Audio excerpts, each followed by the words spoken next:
బెంగళూరు దక్షిణ తాలూకా పరిధిలోని మడ పట్టణంలో జరిగిన ఈ విపత్తులో 7 కార్మికులు అక్కడికక్కడే ప్రాణాలు కోల్పోయారు.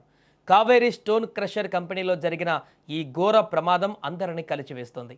మడ పట్టణంలోని కావేరీ స్టోన్ క్రషర్ క్వారీలో రోజులాగానే కార్మికులు పనుల్లో నిమగ్నమయ్యారు. కొత్త క్రషర్ యూనిట్ ఏర్పాటు కోసం ఇక్కడ పనులు జరుగుతున్నాయి. ఇందులో భాగంగా దాదాపు 100 అడుగుల ఎత్తులో ఒక హిటాచీ యంత్రం సహాయంతో తవ్వకాలు జరుపుతున్నారు. ప్రమాదం జరిగిన సమయంలో క్వారీలో సుమారు 15 నుంచి 20 మంది వరకు కూడా కార్మికులు పనిచేస్తున్నారు అక్కడ.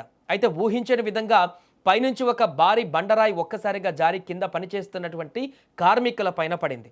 100 అడుగుల ఎత్తు నుంచి భారీ రాయి పడ్డంతో కింద ఉన్న కూలీలకు తప్పించుకునేటువంటి అవకాశం కూడా లేకపోయింది. ఈ ప్రమాదంలో 7 కార్మికులు అక్కడికక్కడే నలిగిపోయి ప్రాణాలు కోల్పోగా పలువురు తీవ్రంగా గాయపడ్డారు. మృతులంతా కూడా బీహార్కు చెందినటువంటి వలస కూలీలుగా పోలీసులు గుర్తించారు. ప్రమాదం జరిగిన వెంటనే ఘటనా స్థలంలో తీవ్ర కలకలం రేగింది. సమాచారం అందినటువంటి వెంటనే పోలీసులు రెస్క్యూ టీమ్స్ అక్కడికి చేరుకొని సహాయక చర్యలు చేపట్టారు.